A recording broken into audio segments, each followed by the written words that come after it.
네, 소개 말씀 감사드립니다. 실은 제가 다뤄도 되는 주제인지 모르겠습니다. 제가 뭐 얼마나 팁과 트릭이 있을 만큼 경험이 많은 사람도 아니고, 어쨌거나 최근에 뭐 겪었던 많은 케이스들 중에 좀 흥미가 있을 만한 케이스들 위주로 좀 정리를 해봤습니다. 예전에 축구를 참 좋아했습니다. 지금은 이 세 사람이 다 뿔뿔이 흩어져 있지만 신기에 있었던 축구 선수들이죠.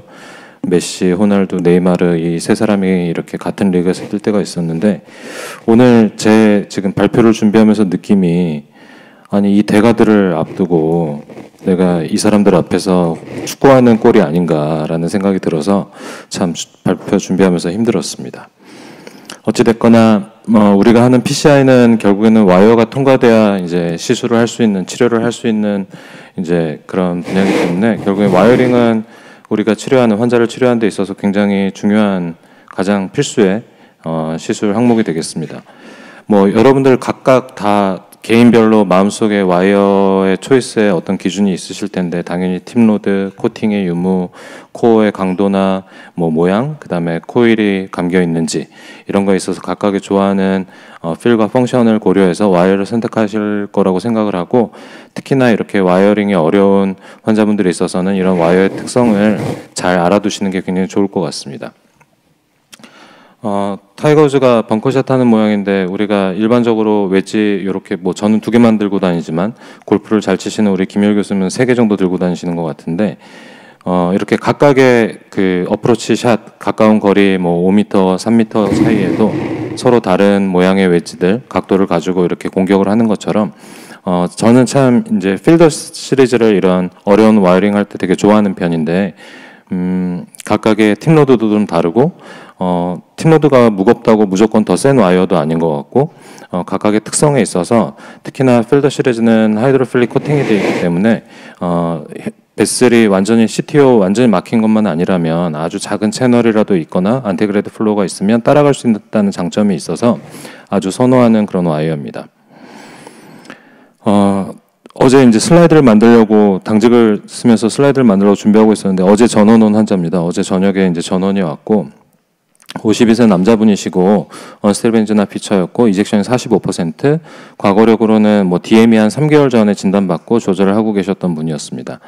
엔지오그래피를 보시면 랩트 메인은 비교적 인텍트해 보이지만 실제 다른 모양에서 보면 랩트 메인에도 한 30-40% 이상의 플락이 보였고, 아이부스상에서는 한 50% 정도의 내려용이 보였고, OM2가 토탈, 여기는 잘 보이지 않지만 서크 디스탈도 CTO 리전이 있고, 코라테랄이 RC에서 오는데 뭐 그냥 그럭저럭 꽤 플로우가 좋았습니다. LAD가 굉장히 좋아 보이지가 않고, LAD를 잘 보시면 프록시멀 투 미드 LAD에 굉장히 타이트한 스테노시스가 있고 굉장히 어글리한 쉐입의 플락들이 보이고, 다이고널 브랜치 좀 멈춰보겠습니다.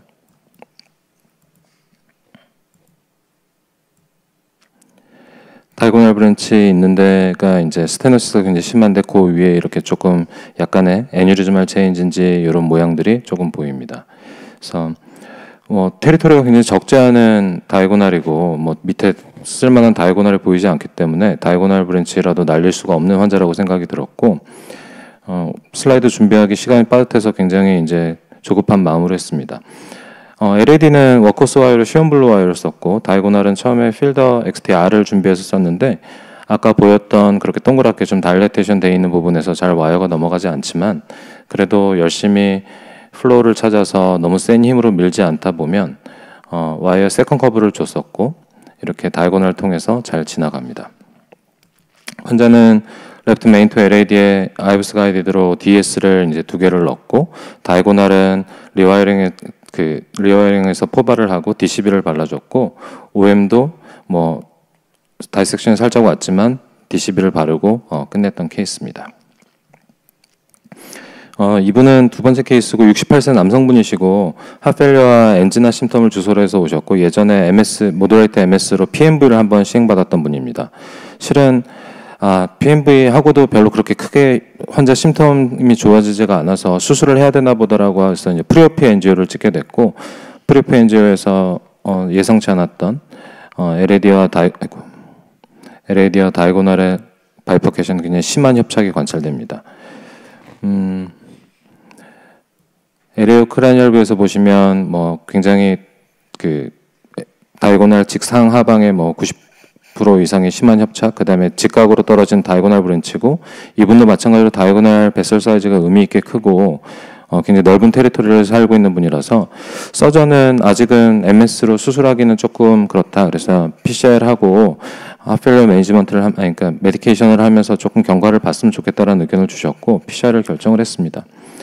마찬가지로 처음에 이니셜의 와이어링은 요 타겟을 잘 잡지 못하고 여기로 들어가기가 좀 힘들었는데 세컨 커버 필드 XTR로 세컨 커버를 주고 나서 너무 와이어를 힘으로 밀지 않는 포스풀하게 밀지 않는 범위 내에서 밀다 보면 이렇게 잘 플로우를 따라서 들어가는 것을 볼 수 있습니다. 그래서 프록시멀 투 미드 LAD에는 DS를 했고 그 다음에 다이고널에는 DCB로 나중에 파이널 키싱 발론까지 해서 좋은 결과를 얻고 물론 환자는 얼마 있다가 MVR 수술을 받긴 했지만 나름 이때는 엔지나 심텀을 충분히 개선시켜드렸던 환자입니다. 82세 여성분이시고 스테이블 엔지나 피처로 오셨고 타병원에서 이제 에코를 봤더니 시비어 AR이 보여서 수술을 의뢰받았던 분인데 환자의 프레일리티가 굉장히 심하고 AR 관련된 하트페일리어 증상은 없었기 때문에 AR 관련해서는 아직 메디컬 매니지먼트를 한 번도 받아본 적이 없어서 메디케이션을 하면서 코로너리를 확인해 보자라고 했습니다. 코로너리 아테리얼 엔지오그래피 보시면 랩트 메인은 인텍트 했고 LED 프록시말에부터 굉장히 심한 협착이 관찰되고 미드 LED 넘어오는 쪽에 토탈 오클루전이 관찰되고 살짝 마이크로 채널이 있는 듯 의심이 되고 안테그레드 플로우로 다이고널과 LED 미드 LED 뒤에 프로포 쪽으로 쭉 내려가는 약간의 컴피티션하는 플로우가 보입니다.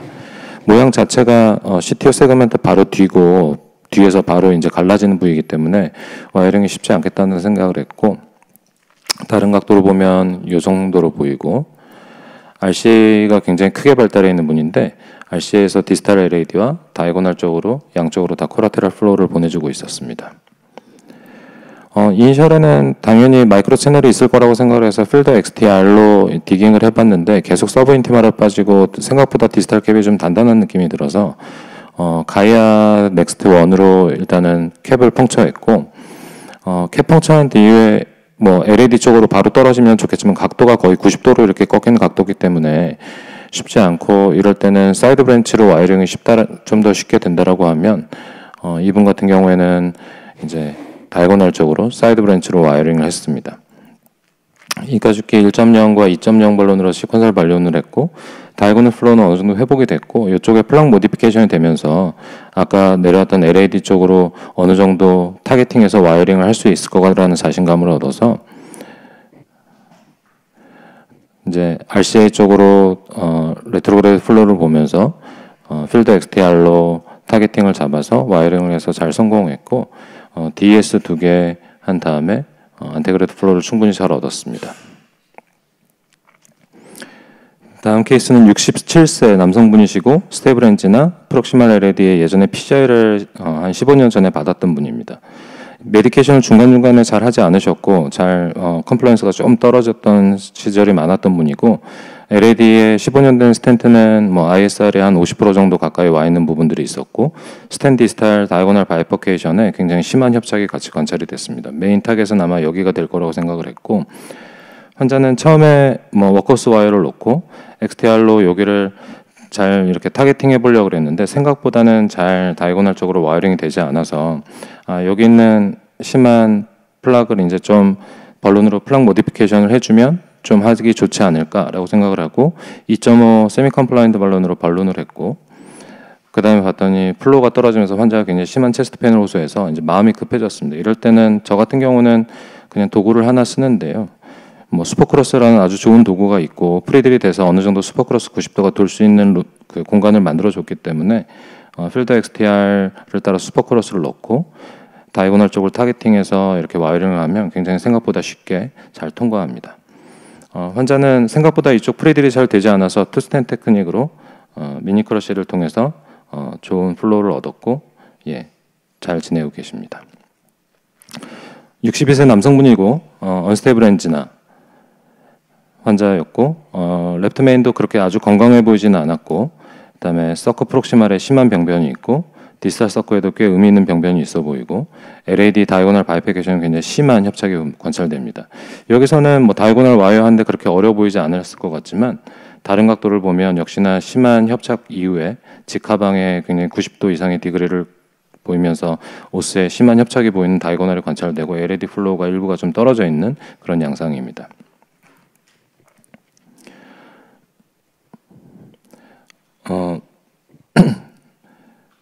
맨 처음에는 이제 안테그레이트 플로우로 이제 뒤에 있는 LAD에다가 와이어를 넣어놓고 역시나 슈퍼크로스를 이용해서 살짝 당기면서 필더 와이어를 통해서 다이고널 쪽으로 생각보다 쉽게 이제 사이드 브랜치 와이어를 할 수가 있었고 안테그레이드는 워크호스 와이어를 통해서 다시 이제 안테그레이드 와이어를 통해서 투 와이어 시스템을 만들고 프로시저를 진행했고 결국에는 굉장히 복잡한 레프트 메인과 메인 투 LAD 그다음에 다이고널엔 미니 크러쉬가 됐고 서커가 굉장히 컸고 디지털 서커도 병이 있었기 때문에 좀 큐로 테크닉을 통해서 스텐트 치료는 잘 마무리할 수 있었습니다. 마지막 환자분입니다. 78세 남성분이시고 이젝션 프랙션이 35%로 떨어진 하프레프에 풀모널 이데마 그다음에 CKD 크레아틴이 한 1.6 정도 됐던 분인데 하트페일리어 메이지를 하시고 이데마가 호전된 상태에서 엔지오를 찍으셨고 수술을 권유받고 저희 병원 오셨는데 실은 환자가 또 여호와의 증인 환자분이셔서 이제 캐비지 수술을 맘 놓고 하기가 좀 어려우신 분이었습니다. 코로널 엔지오를 보시면 레프트 메인은 인텍트했고 LAD 프록시말에 꽤 심한 병, 그다음 미드 LAD 세페럴 브랜치 다이고널이 갈라지는 여기가 거의 뭐 다이고널의 듀얼 다이고널 같이 보이고 LAD가 요거고 거기에 심한 트리퍼케이션의 협착이 관찰됩니다. 굉장히 그래도 뭐 신락 같은 아주 작은 길이 보여서 와이어를 일단은 제일 가기 쉬운 직선으로 떨어지는 곳에다가 필더 XTR로해서 와이어를 넣고 플락 모디피케이션을 1.25 발론으로 살짝 했습니다. 살짝 해서 LAD 플로우가 와이어가 들어가니까 살짝 떨어진 것 같지만 플락 모디피케이션을 하고 플로우가 일부 회복된 걸 확인했고 이제 여기가 와이어 넣기가 제일 어려운 LAD는 뭐 충분히 오스팀이 확보가 됐기 때문에 여기가 제일 어려울 거라고 생각을 해서 조금 위험하긴 하지만 살짝 와이어를 세컨 커브까지 줬던 XTR 와이어를 살짝 빼서 위치를 찾은 다음에 잘 플로우를 따라 들어가면 부드럽게 잘 들어갑니다. 폴스 프락에 밀지만 않으면 다이섹션을 만들지 않고 그냥 물에 물 탄 듯 술에 술 탄 듯 이렇게 잘 플로우를 따라갈 수 있다는 큰 장점이 있는 와이어인 것 같고 LAD는 스텐트, 그 다음에 위에 있는 다이고널에는 DCB 엔지오플라스티를 통하고 이제 파이널 키싱 바룰을 통해서 꽤 만족할 만한 결과를 얻었습니다. 오늘 마지막 슬라이드입니다. 제가 솔직히 말씀드리자면 지금까지 쭉 보셨지만 중구난방한 여러 가지 케이스를 보셨지만 저는 특별한 팁이나 트릭은 없습니다. 결국에는 이제 각 리전에 대한 평가와 칼슘이 얼마나 많은지 각도가 어떤지 그런 캐릭터스를 열심히 찾아보고 거기에 따라서 와이어 셀렉션과 쉐이핑을 하는 게 가장 중요한 것 같고 플락 모디피케이션이 뭐 힘든 사이드 브랜치 와이어에 도움이 될 때도 있지만 가끔씩은 디제스터로 불러오는 경우도 있어서 각별히 조심하시고 백업할 수 있는 도구나 다음 플랜들을 잘 생각을 하고 해야 될 것 같습니다. 슈퍼크로스나 또는 듀얼루멘 카테터 같은 경우는 이런 여러 가지 복잡한 프로시저를 좀 더 쉽게 만들어줄 수 있는 도구인 것 같습니다. 네, 이상으로 강의를 마치겠습니다.